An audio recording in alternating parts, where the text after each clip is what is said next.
We have Danny in London. Hi, Danny. Hi. Thank you for taking my call. Hi, you want to talk about Exodus? Uh-oh. Yeah, that's right. Although, just a quick point on your previous caller, in reference to pedophilia. Pederasty was legal before the God of Abraham came. So even if you don't believe in the God of Abraham, and I'm sure there are some moral positions that you have. Well, there were all sorts of different communities that had different laws, right? So saying it was legal doesn't mean much. Widely legal across. Well, it was legal across the Roman Empire. Okay. And now that we're secular, we put little children on stage in bikinis.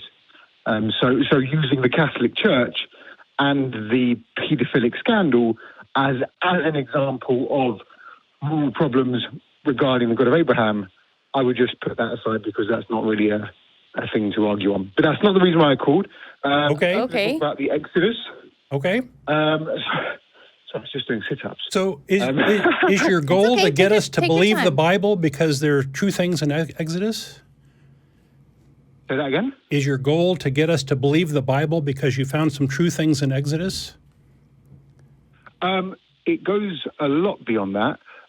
But I think as a starting point, I want to kind of understand your position on the historicity of the Exodus in particular. Not whether a God exists, but on the historicity of the Israelites, who are now the modern-day Jews. We know that the Romans invaded and they dispersed. Hold on. Let's say it is true. Let's say it is. What does that mean? Well, we're just having a conversation about the historicity of the Exodus. I'm just having a conversation about that.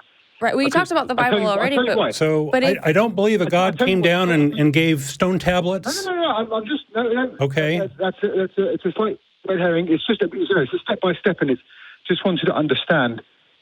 Yeah. So there may be some true stuff in there. There could be because there can be because of the religious connotations associated with it. Because you are atheists, and I was an atheist for almost my entire life. I'm almost 33 now. Awesome. What convinced you? That's what we want to know. That's what we want to know. We don't want to talk about the historicity of things. We want to know why you believe. Sorry. The burden is on me. Okay. And it's a string of things that connect to one another. And a starting point for me, I'd love to call in next week and continue the conversation, but it's a big conversation and it connects lots of different things. But a starting point is, were the Israelites, did the Israelites come out of Egypt? And I just wanted to know, even if you don't believe that God exists, I just want to know if you acknowledge that. Or I don't know. Always there. It's not. I don't know. Not even well established which Pharaoh it is. In the Bible, it's Pharaoh, not a particular Pharaoh with a particular name or a particular date. Fine, but it's not. But whether or not the Israelites came out of Egypt isn't to do with which Pharaoh it is. Okay, well, it's a question of what does this have to do with atheism? Jordan? What does this have to do with atheism? Well, it's one of the 5 books. What? It's one of the 5 books. One of the 5 books of Moses. It's a pretty big conversation. Right. So the miraculous claims.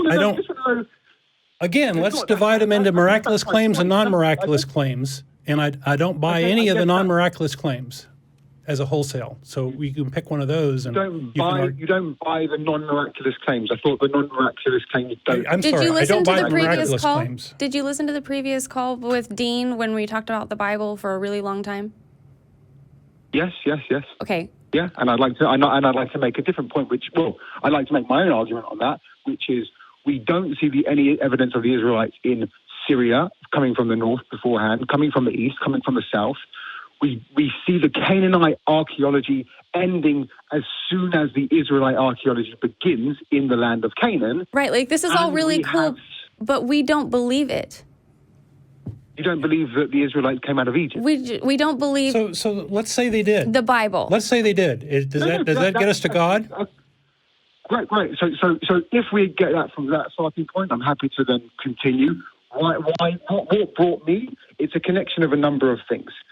Which Pharaoh were they persecuted under? Oh, that's a slight red herring because the existence of Well, I'll tell you the reason why I think it is a red herring is because the existence of a cause of time isn't dependent upon the exact naming of which pharaoh it was when the Israelites came out of Egypt. Yeah. But the reason why... Well, if it's a historical event, it has a date, right?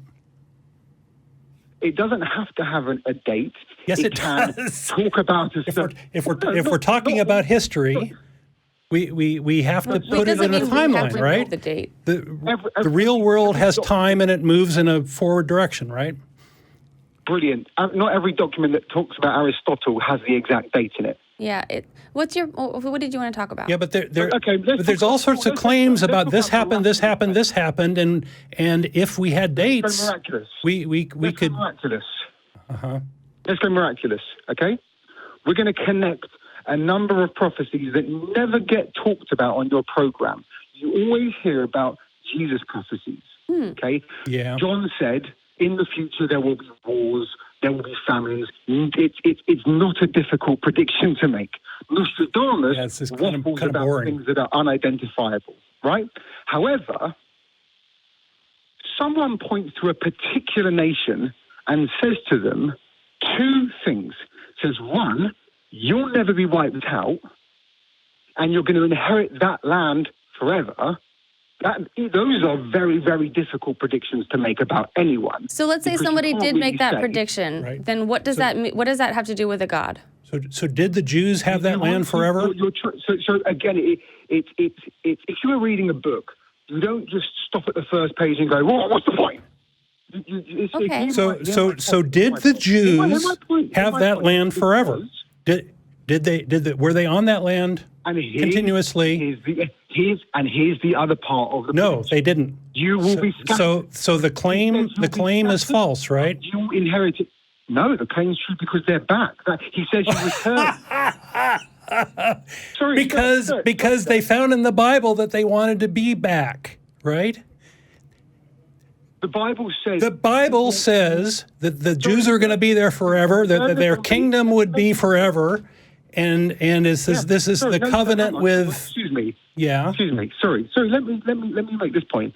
It says a string of things that on the surface contradict each other, and they come true, and they're each individual. Right. So you can rationalize them, is what you're telling me. Bear with me. Okay, let's try to make this short because we've got a few more calls and we want to wrap up. I'm sure, and you prefer the easier ones. I know. It's okay. You will be that's rude and snippy. Like, come on. He was interrupting me after rude and snippy too. Every half sentence. Okay, make your big point. Okay. You will be scattered. That's a very challenging prediction to make about anyone. You will then return to the land. Have Americans ever been scattered? Ridiculous. Huh? Have Americans ever been scattered? There's never been a mass exile of an entire nation, and it wasn't predicted that they would. But Americans travel all the time. They scatter all the time, right? No, so by some definition... I'm sure your co-host would say that is actually a non-point.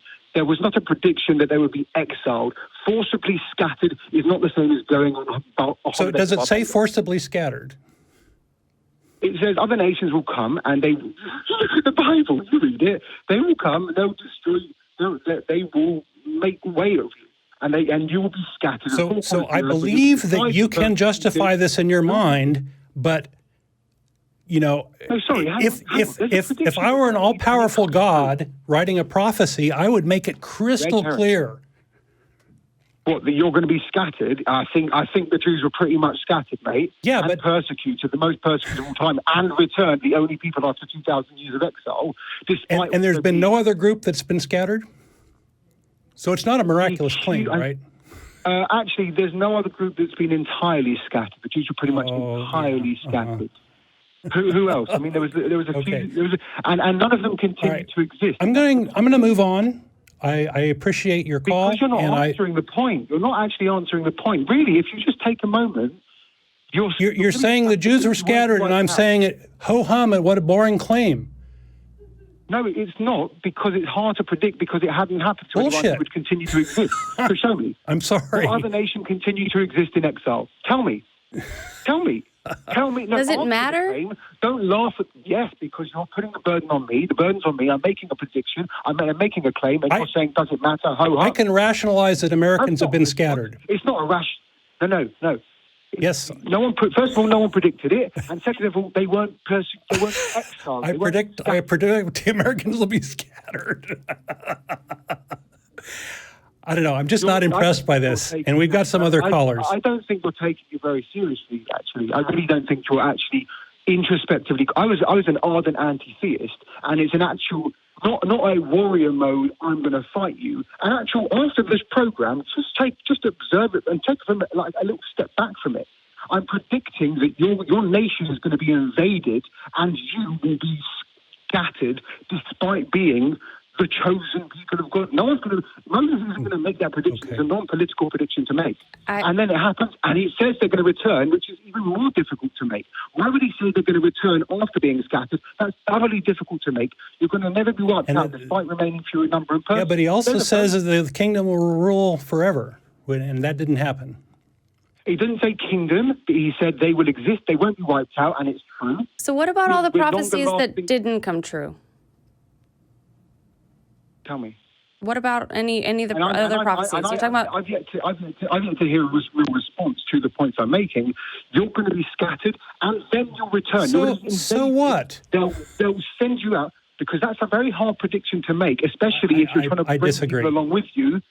Danny, I appreciate your call. I appreciate your call. You can call in another time. Name me a nation. All right. Thank you.